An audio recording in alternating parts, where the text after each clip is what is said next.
Labas vakaras.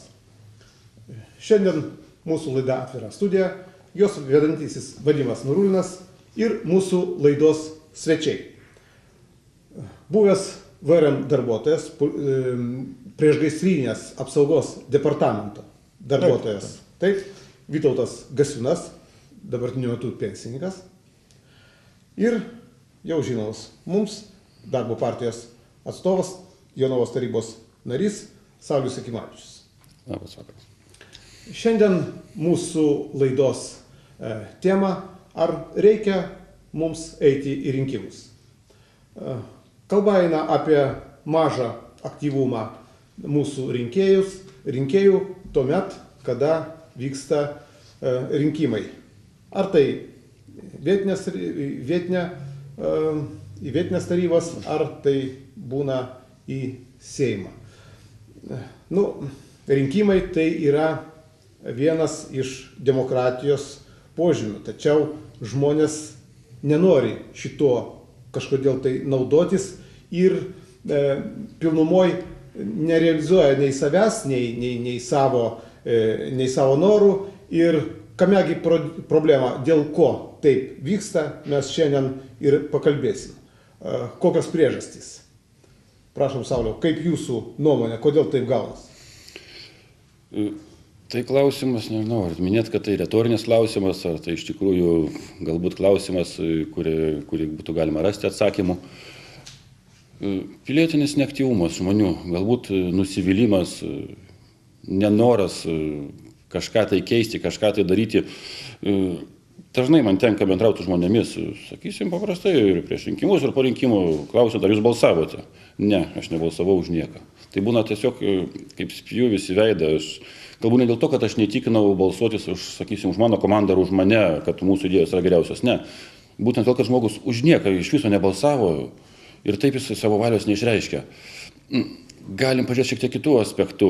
Vis tik tai kai kuriuose valstybėse ir su senom demokratiniam tradicijom valstybėse yra įtvirtinta privalomas balsavimas. Yra, kad žmogus privalo balsuoti. Nesvarbu, už ką jisai balsuos, kaip jisai balsuos.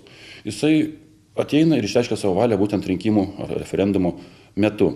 Ir pasiekmes ten yra gana paprastos, numatytos daugumą atveju. Jeigu tu netlikai savo pareigos valstybei, valstybė gali netlikti pareigos tau. Jeigu tau reikės kažkokių socialinių pašalpų ar šiaip kažkokių valstybės garantuojamų paslaugų, valstybė gali tau nesuteikti.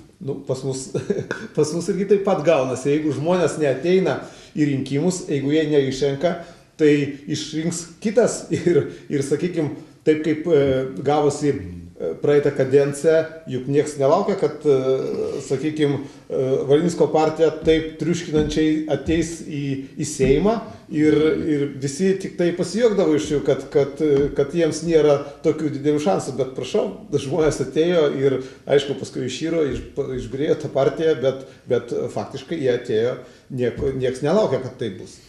Jūsų nuomonė? Aš visą laiką vaikščiau rinkimus, aktyviai nagrinėjau, ką rinkti, galvojau, ką rinkti ir galvojau po to, kas bus, kaip veiks ta partija arba ta grupė politinė, už kurią aš balsavau. Bet praėjo nuo demokratinių rinkimų daugiau kaip 22 metai ir aš atsidūriau tokiam akligatvyje. Tikrai man dingo noras eiti ir toliau dalyvauti rinkimuose.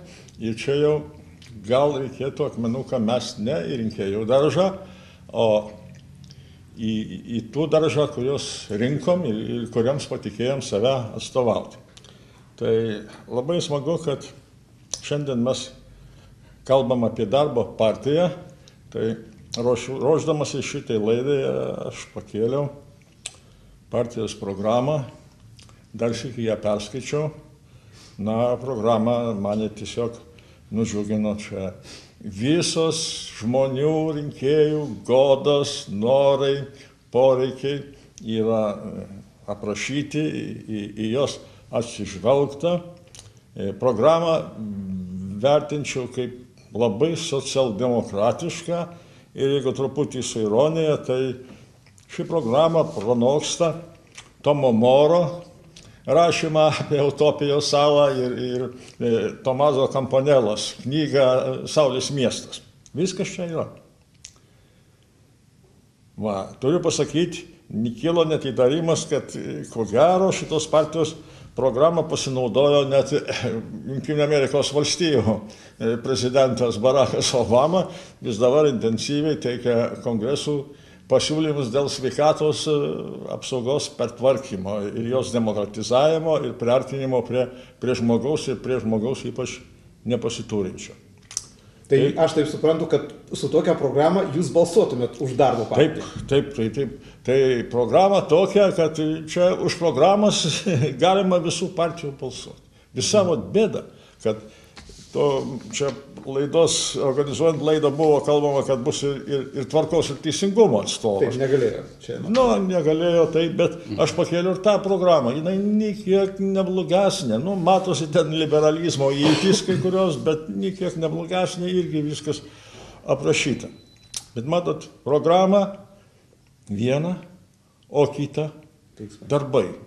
Ir kartais darbai, tokie elementarūs, kurios liktai galima vykdyti, galima demonstruoti, kad mes laikomės tos programos. Ir čia dabar, jeigu pabandyti surasti, ką nors, staiga, toks yra, nestaiga, bet yra toks punktas, gal aš čia greitai ir nesurasiu, bet praktiškai partija iškėlė klausimą dar 2003 metais dėl taip vadinamų vienmandatinių rinkimų. Visiems tas klausimas aiškus, organizavo net referendumą. Čia tokia idėja, referendumo nebuvo. Tokia idėja jau seniai slando ore. O realiai nėra. Darbo partija, jinai realiai dar prie valdžios ir nebuvo. Taip, Seime. Darbo partija prie valdžios Seime buvo gana trumpą laikotarpį. Ir tai žinome, kad tai daugumai, su kuria buvo, tas visiškai nepatiko. Kadangi darbo partija, turbūt vienintelė partija, stengiasi visomis išgalėmis vykdyti savo programinės nuostatas. Būtent, kas yra programų užsibrėžta. Kad būtent programą rašoma ne taip, jūs pastebėjote, programų yra daug parašyta. Ir pas mus programą rašoma ne tam, kad ją parašyti ir ją būtų galima pasigrožėti, o tam, jeigu pastebėjote, kad yra matyti realūs žingsniai, kaip tai pasiekti, kaip tai vykdyti. Bet realiai, kad ir pasiekt, kad, sakykime, ir šitą nuostatą, tai nėra labai paprasta ir kad jūs ir būtumėt prie valdžios, sakykime, Seime. Dėl mandatininkų turėtumėte. Taip, jūs vis tiek negalėtumėte įgyvendinti, nes tai reikėtų keisti konstituciją. Keisti konstituciją, taip, o tam reikia labai didelės daugumos. Pas mus ir seniai darbo partijos yra nuostatos numatyta, kad jeigu yra išrinktas į Seimą, Seimo narys ir jis patampa ministru, jis privalo atsakyti Seimo nario mandatą. Nors tai buvo visada, tai pasielgė vieninteliai darbo partijos nariai, tai pasielgė, kada jie buvo tapę ministrais. Vieninteliai. Lietuvos istorijoje to nėra buvo daugiau. Niekada. Šitą nuostatą mes taip laikomės, kad tai būtų tvirtinta įstatymiškai. Nes dabar tai, galima sakyti, tai moraliai paprasčiausiai atrodome, kada laikomės savo duoto žodžio. O tai turėtų būti tvirtinta įstatymuose. Tai sakysim, netgi mūsų kaimynėse, berods Estijoje ir Latvijoje, šitas nuostatos yra įtvirtintos. Aš truputį galvoju kitaip. Taip galvoju. Man rodos, visi darbo partijos norai, ypač dėl vienmandatinių apygardų ir balsavimų, rinkimų be sąrašų, galėjo būti įgyvendinti ir aš dalyvaudamas referendume ir sužinojęs, kad parašų rinkimas nepavyko, galvojau, štai ką aš pagalvoju ir dabar tebe galvoju, kad nelabai darbo partija to ir norėjo. Nes jeigu kalbėti apie parašų rinkimą dėl vienmandatinių apygardų, tai gali ant kiekvieno kampo sustabdyti žmogų ir paklaus, už ką to? Už sąrašinius ar už vienmandatininkus? Aš už vienmandatininkus. Tai turint tokią organizaciją, gana gerai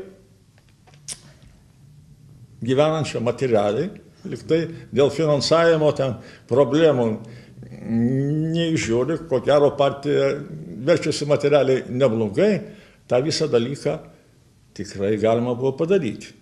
Tai referendumų sąrašai buvo renkami 2003 metais. Tai jeigu toks jau noras, tai norint atrodyti gerai rinkėjų akyse, ką nebuvo galima dar sykį to pakartoti, ypač kai šitas klausimas paaštrėjo, kai į Seimą pakliūna žmonės tiesiog, mūsų Seime žinot, ko trūksta. Porno žvaigždės. Italijos parlamente buvo tokia, Čičiolina, pas mus tik tai to, bet trūksta. Įjungti sąrašą ir bus pabalsuota. Sekso ekspertai ruošiasi bent jau atėjti. Tai aš noriu netruputį, o kaip reikia, darbo partijai. Jūs skaitot, kad partijos nenuosekliai vis tik siekia savo tų tikslų, jie tik tai deklaruoja tai, daro ir daro nevykusiai, ir aš dar pasakysiu, kodėl jums ten nesigavo tame mūsų Seime, kuriame jūs turėjote 39 net Seimo narius, tai labai didelė frakcija. Taigi viskas išyro visai dėl kitų problemų, ne dėl to, kad ten jūsų nepalaikė, bet, sakysim, darbo partijos pirmininkas Viktoras Uspaskich supainėjo privačius ir visuomeninius interesus ir dėl to buvo priverstas palikti ūkio liktai ministro pareigas. Ne dėl to. Minutėlė, reikia mokėti dirbti, mokėti ir individualiai, ir komandoje, o Seimas tai komanda. Ir aš taip noriu dar ką atkreipdėmėsi. Čia vos ir Paksas, ir Uspaskichas, tai jie labai sėkmingai dirba, kol vadovauja savo UAB-ui. Viskas gerai su jos. Paksas turėjo irgi vadovaujama įkurta jo bendrovė ir 5 metus ten sėkmingai vadovavo. Bet kai nuėjo dirbti jau į Vilniaus savivaldybę, paskui blaškėsi iš vienos partijos į kitą, kūrė savo, atleiskit, kad apie Paksą kalbą, tai liečia ir darbo partiją, ir Uspaskichą. Rezultatai labai prasti. Tai tam tikram lygiai išmano tai visur.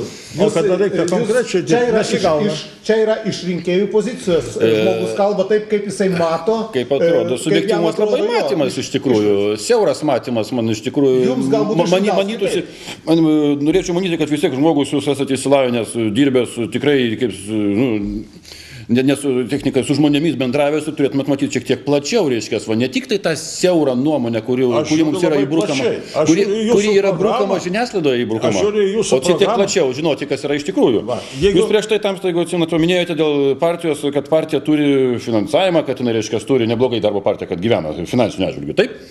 Ar žinote, kad šiuo atveju yra daromas, sakyčiau atvirai, nusikaltimas, kada stengiamasi įvairiomis priemonėmis, taip sakysim, teisminiais keliais, kitais būdais, sužlugdyti darbo partiją finansiškai. Ar žinote, kad dar kartą yra sustabdytas finansavimas?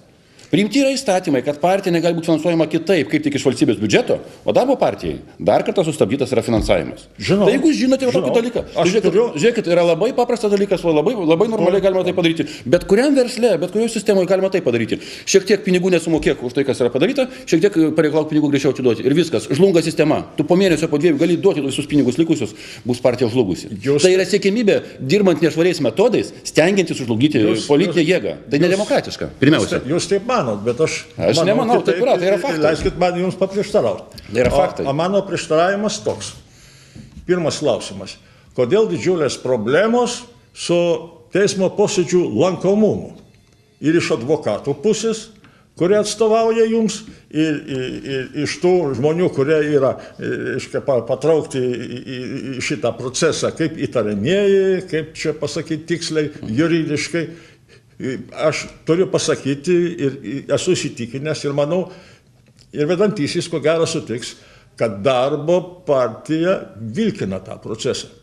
Vilkina. Tai dėkit savo kortas visas ant stalo, reiškia, į bet kokį klausimą duokit atsakymą, pateikit dokumentuose, degu jūsų visi atstovai kviečiami į teismą ateina ir netempia šito. Jeigu aš nematyčiau tempimo, tai aš pasakyčiau, taip, šitą darbo partiją užpuolė. Dabar jūs simuliuojate tą teismo procesą ir dar kaltinat kitus. Turiu pasakyti, kad visuomenė nepalaikė ir to mitingo. Tai teisėtvarka iš visų pusių. Tai irgi negražu ir apie tai kalba visi politikai. Kodėl jūs taip sakot? Kodėl jūs sakote, kad atstovau demokratiniai valstybei įstatymo leidžiamais metodais ginti savo teises, Yra negerai. Kodėl jūs sakote taip? Dalyvaukite teismo procese. Dalyvaujate teismo procese, suprantat, jūs vėl kalbate subjektyviai. Ar jums teko būti nors vienam teismo procese, kada vyksta darbo partijos byla? Gyvai, ne žiniasklaidos nušviečiamam, o gyvai teismo procese.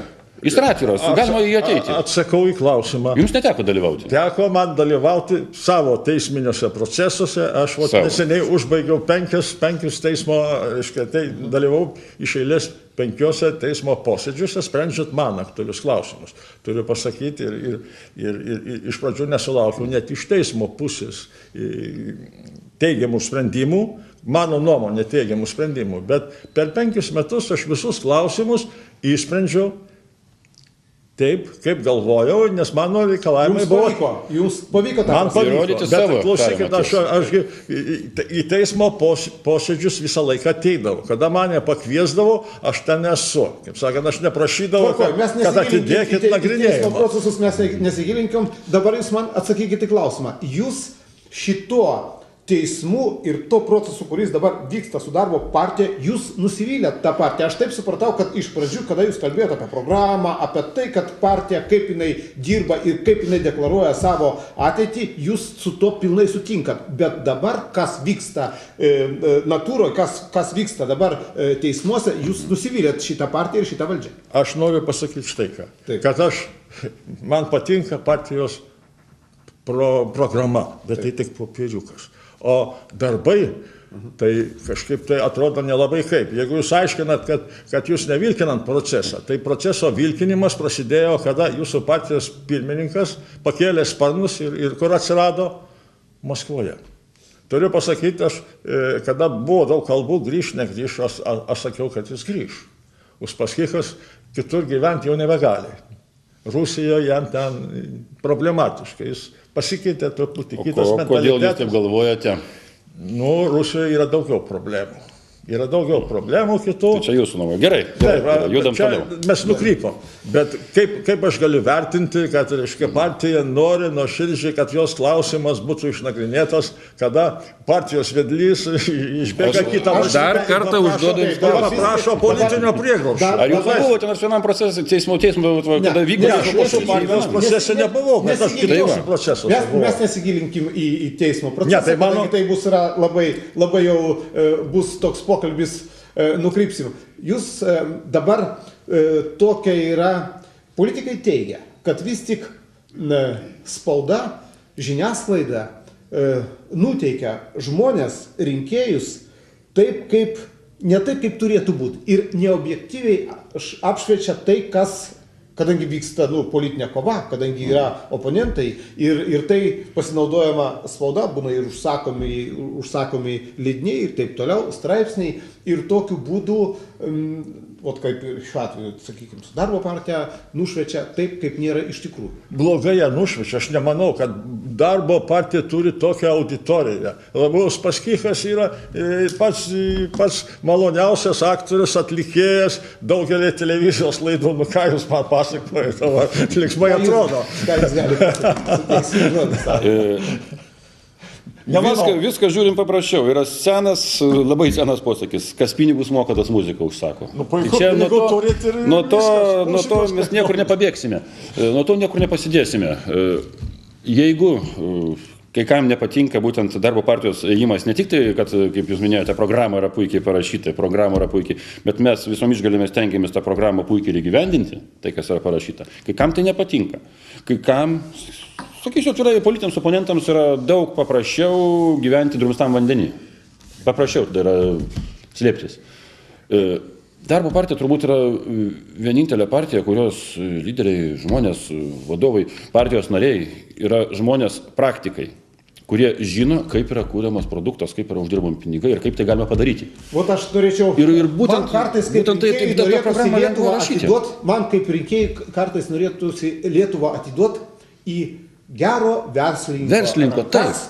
Ir kad jisai galėtų atiduoti kaip, sakykime, Lūbiui, Uspaskichui, duoti jam... Yra ir daugiau puikių verslininkų Lietuvoje. Taip, aš supratau. Atiduoti rankas, kiek mūsų yra čia? 3 milijonai. Čia nėra tiek daug. Padarykit iš vienos Lietuvos vieną gerą gamyklą ir kad jinai galėtų veikti, organizuoti. Ir visi gautų geras algas, socialinės garantijas puikias ir važiuoja. Taip norėtųsi. Bet kažin, ar taip bus? Matot, Tai beveik neįmanoma. Įdomiai pasisuko mūsų Todėl, kad pokalbis. politikai to niekad neleis. Mes pradėjom, kaip sakant, gretinti Lubį ir Uspaskichą.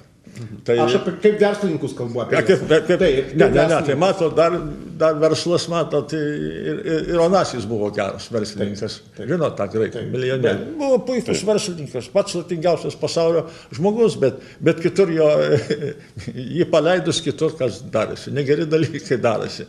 Tai nereikia lyginti Lubio. Turiu pasakyti, kad ir Lubį pažinojau, turėjau tarnybinių su jo kontaktų ir noriu pasakyti apie Lubį labai daug gerų žodžių, žmogaus nebėra.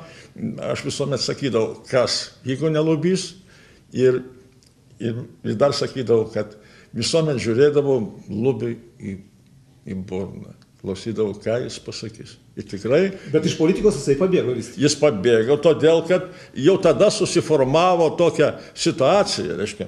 Mes dabar turim kalbėti apie Seimą, reiškia. Ir kad Seime dabar 141, kad Seime balaganas, kad rinkimai sąrašiniai, kad Seime tame tarp ir darbo partijoje klesti nepotizmas, bet ką reiškia nepotizmas? Yra Mazuronis ir Mazuroniukas, kitose partijose dar daugiau. Tai čia bendras visų partijų indėlis ir pasakysiu, nemažai prie to prisidėjo ir darbo partija. Nemažai ir darbo partija. Ir sakysim, kas yra programoje šitos darbo partijos. Tai jeigu darbo partija būtų norėjusi tos dalykus išstumti, prastumti į gyvenimą, įgyvendinti, tai reikėjo tik taip daugiau pastangų įdėti, mažiau galvoti, kaip įsiveržti į valdžią ir kaip užimti tam tikrus postus. Tamsta, jūs, žinokit, visas nutraukti, jūs šneka taip, lyg tai būtumėt buvęs viduje ir viską žinotumėt, kaip viskas vyko, kaip ten viskas buvo. Jūsų sudaryta, jūs subjektyviai vertina situacijas, jūs išgirdėsite žiniasklaidos. Taip, jūs sakote, nes buvo būtent taip, o buvo ne kitaip. Buvo būtent taip, o ne kitaip. Darbo partijos veikla, reiškia, bėgimas nuo teismo, bėgimas nuo teisminio nagrinėjimo.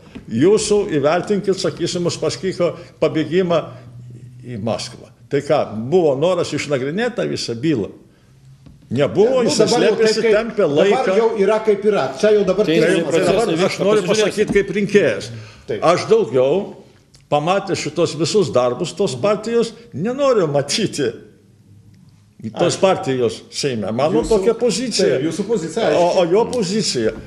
Galbūt šnekamės ir darbo partijų yra ir labai įdomių žmonių. Galbūt mes grįžtame tada prie pačios pradžios, prie pradinio užduoto klausimo. Gerai. Tai jeigu ne, tai sakote visai pas jūs, anksčiau minėjote, prapuolė noras balsuoti, kaip sakytų. Tai kodėl, ką padaryti, kad žmonėms ateitų noras balsuoti? Aš niekada negaliu kryžiškai žiūrėti žmogų, kuris pasako, ne, aš nebalsuosiu už darbo partiją, nes man nepatinka. Jūs išdėčiat savo motyvus. Jie galbūt keisti, lėkšti, kaip sakyt, kaip jūsų intelekto žmogų, taip turėtų būti šiek tiek gilesni pamąstymai. Jūs taip gana paviršiai, sekundėlė. Taip, gana paviršiai. Bet jūs turite savo nuomonę, kaip ir kiti rinkėjai. Turi, aš nebalsuosiu to, bet nes anas yra geresnis, pasakysim, būtent tas, o nesvarbu, ten kurios partijos atstovas. Bet žmonės neina visiškai. Sako, visi jie blogi.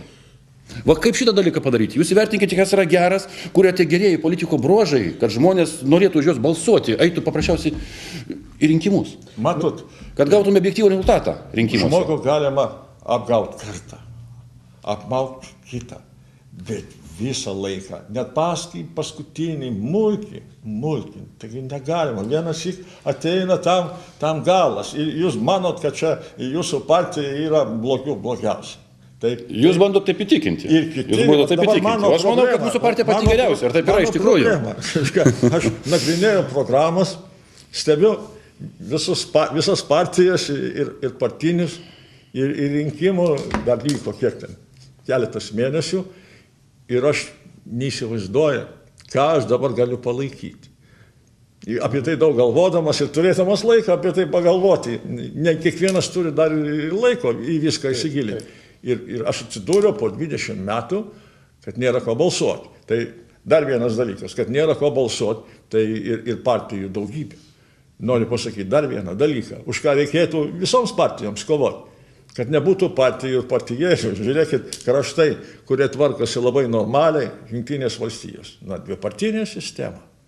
Nu, tai jūs Daug partinė sistema nusistovėjusi tradiciškai dviejų partijų sistema. Ten daug partinė sistema, yra demokratinė. Mesgi bandom įtvirtinti kažką. Dabar kas vyksta? Vat, šitoje visoje situacijoje, kada 141, kada sąrašai kūrėsi dar jūsų konkurentai, sakysim. Sakykit, o jūs dabar per tos 200 metus, jūs visą laiką balsuodavot už vieną partiją, ar vis tik pas jūs būdavo, kad vienais rinkimais jūs vis tik balsuodavot už vieną ar už kitą? Yra toks, daleiskim, elektoratas partijų, kurie balsuoja nesvarbu, kaip partija.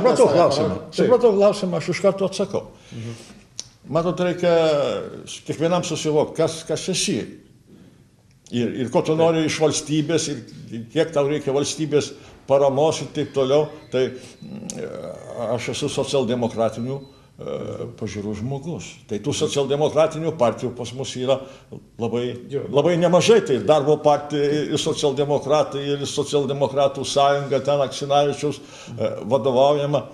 Bet matot, kada pasižiūri į jų darbą, taigi jie ten skaldo malkas tokias, kad socialdemokratai, kokie jie socialdemokratai? Jie jokie ne socialdemokratai, jie tik taip save paskelbia tokiais.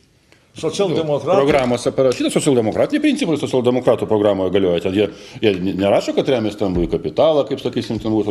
Nu, bet daro tai kitą. Daro kitą, taip. Nu, matot, bet parašo būtent gražiai, parašo gražiai. Ta patį sakau jums, viskas gražu pas jūs. Parašyta taip, kaip ir bus vykdoma. Matot, ir popierį, taigi skiriasi. Pas jūs ir įdomu yra. Aš jums galiu pasakyti, nuo 91 metų, kaip yra dabar rinkos, dabar pirmą palaikė prieš 20 metų, palaikė 76% gyventojų laisvos rinkos ekonomiką palaikė. O dabar aš galiu pasakyti, kuo toliau, 2009-aisiais tik tai 50%. O dabar jau liko tik tai 45%, kurie palaiko rinkos ekonomiką ir šitų partijų tokią veiklą, suprantat. Žmonės visą laiką vis populiarumas partijų ir tos sistemos vis žemesnis ir žemesnis. Dabar dėjo tik tai iki 52%. Į rinkimus eina tik tai 42% rinkėjų, įsivaizduoja dabar, kodėl tokia padėtis, kažkaip tai reikėtų. Taip, aš suprantu, dabar... Aš daviau atsakymą, aš jums atsakiau, kiek galima maustyti žmonės. Nu, viskas, ką čia dabar... Bet iš to jūsų atsakymo labai sudėtinga yra suprasti. Ką daryti toliau? Ne ką daryti toliau. Reiškia, jūs įvardinote tie blogi, tie dar blogesni. Jūs, man įdomu, ką reikia daryti, kad žmonės turėtų prioritetą, šitie yra geri, kad jums kažkas tai tiktų. Čia pagrindinis klausimas yra, kad jie blogi, viskas aišku, blogi. Gerai, kas yra geras?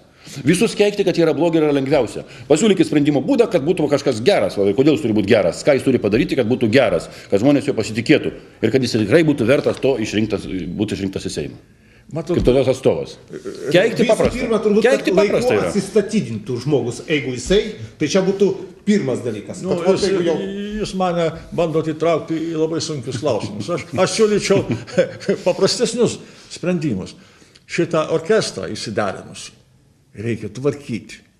141, jų tiek daug, jų tiek nereikia. Aš dar vieną momentą pasakysiu.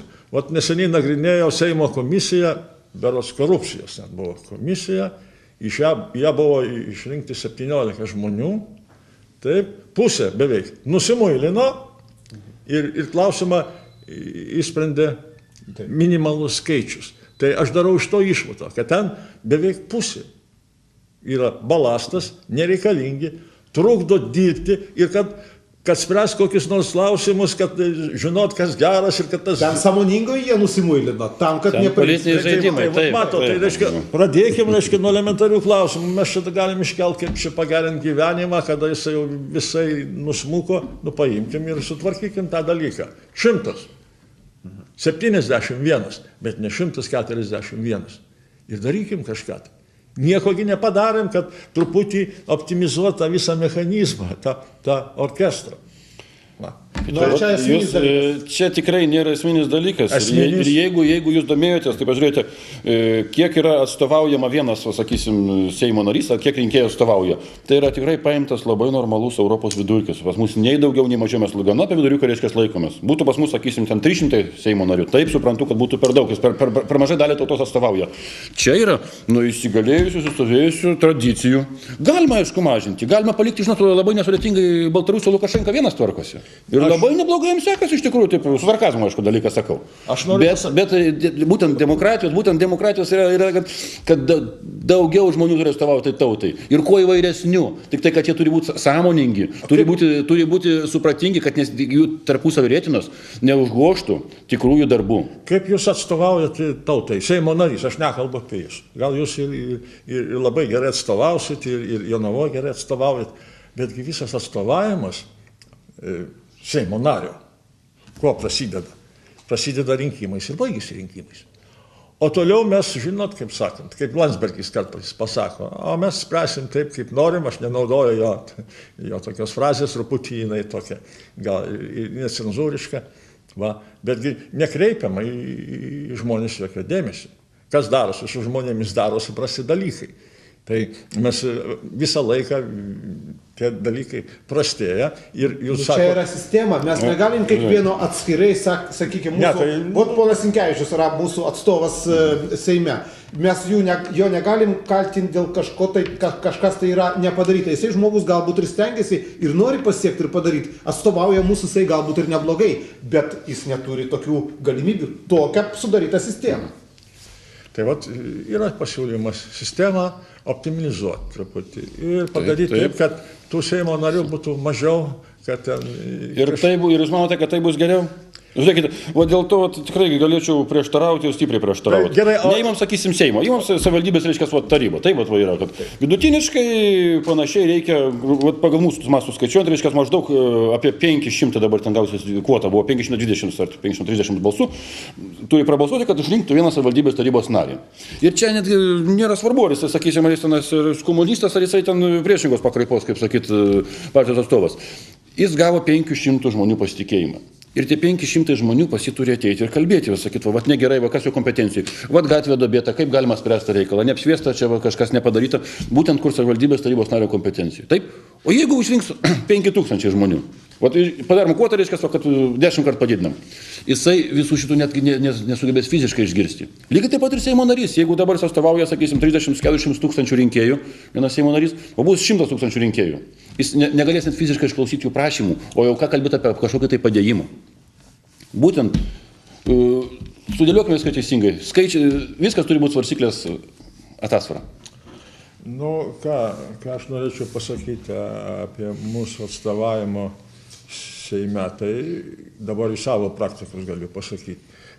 Kol aš užsiėmiau jau savo klausimus iki savo klausimų pradėjimo nagrinėti teisme, aš kreipiausi į valstybinės organizacijas tame tarpe ir į Seimo narius, kai kurios net yra toksai Seimo institucija tokia kontrolierė. Kažkaip tai paskutiniu metu jau nesigirdė, tikriausiai atkreipė dėmesį. Ombudsmenų. Taip vadina mandri ombudsmenais.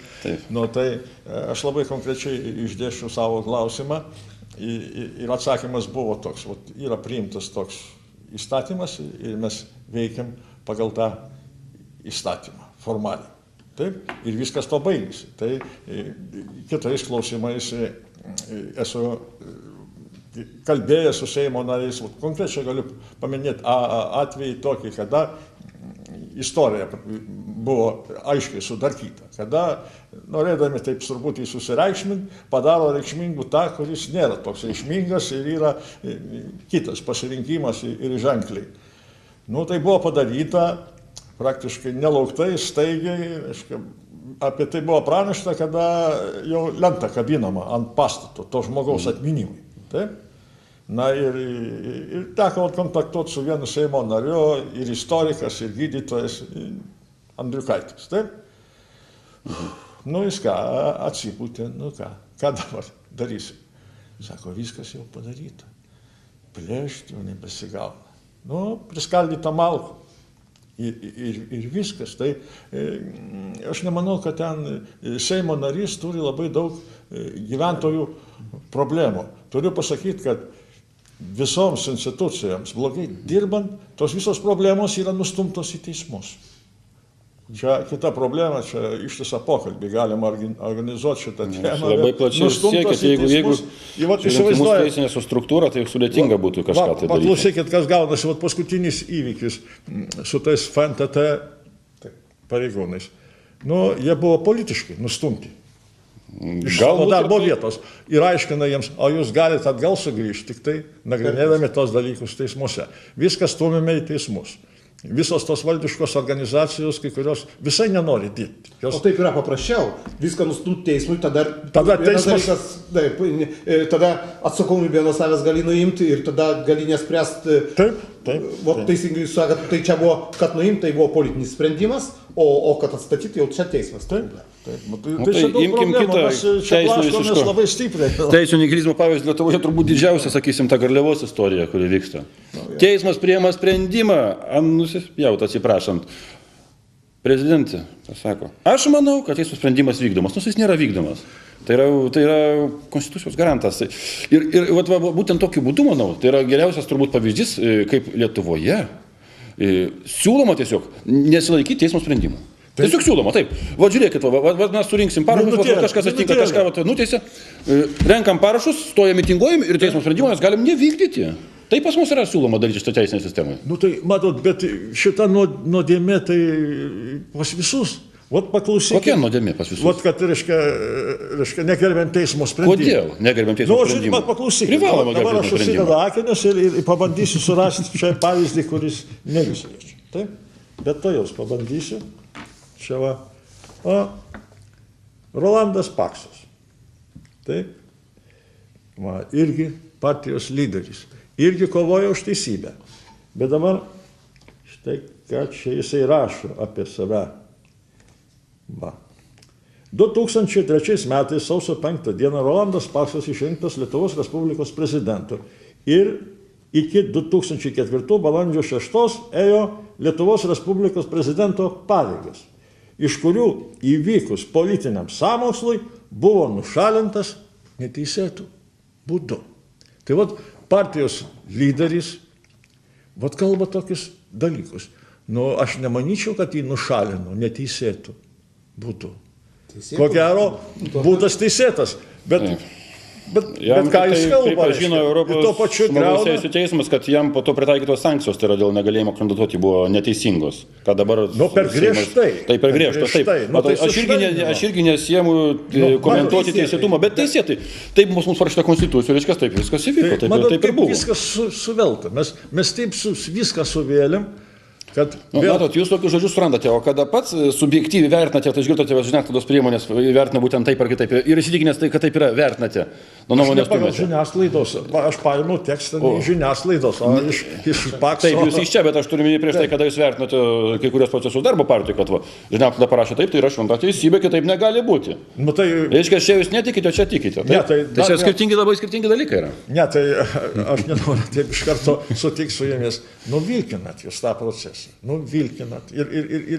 Čia yra gynimo ne, tai matot, bet jūs, jeigu jūs nedalyvautumėt politiniam gyvenime, jeigu jūs nepretenduotumėt į mūsų buities, reiškia... Aš apie teisminius dalykus nekalbu, turėtų užtekt tik tai moralinių aspektų politikui, tam, kad arba pasitraukt, arba nedalyvauti daugiau rinkimuose arba politikoje, suprantat? Aš apie teisminius dalykus iš vis nekalbu. Mes jau dabar kalbam, kad tokia taktika yra pasirinkta ir jūs išreiškėt savo nepasitenkinimą. Kaip rinkėjas. Taip, aš labai to nepatenkintas. Ir aš nežinau, ką jums, arba jūs turite tą, jau dabar vėlu, liko 6 mėnesiai, jūs iš esmės tai nieko negalite ir pakeisti ir įtikinti, nes laiko praėjo tiek daug šitoms visoms istorijoms. Na, atvirai, net į darbo partijos mitingas prie Seimo. Nu, man pasirodė jisai, nu kaip. Be jokių, dar laikraščiai neišėjo, mes jau su vienu bičiuliu aptarėm, kad čia truputį nepadori politiškai, atrodo. Ir dar apmaudu, kad viena man labai simpatiška jūsų partijos narė ir Seimo vicepirmininkė iš Kėdainių, Baltraitienė, man ji patinka, aš nesakau, kad mes turim jau... Ir ten dalyvavo... Dalyvavo visi Seimo nariai. Ir partijos pirmininkas. Ir aš pats dalyvautume mitinge. Aš atsiprašau, mūsų laikas eina prie pabaigos ir mes jau turėsim baigti laidą. Diskusija gavosi šiandien labai įdomi. Dabar tik tai į pabaigą aš norėčiau pasakyti, kad mes vis tiek be valdžios mes neapsėsim. Rinkt mes jūs vis tiek turėsim, ne vieną, bet kitą.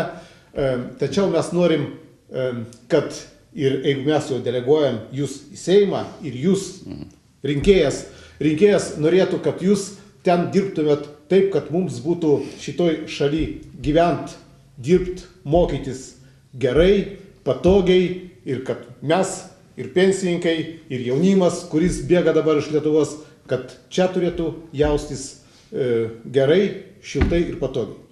Ačiū Jums už pokalbį. Ačiū žiūrovams. Iki sekančio trečiadienio.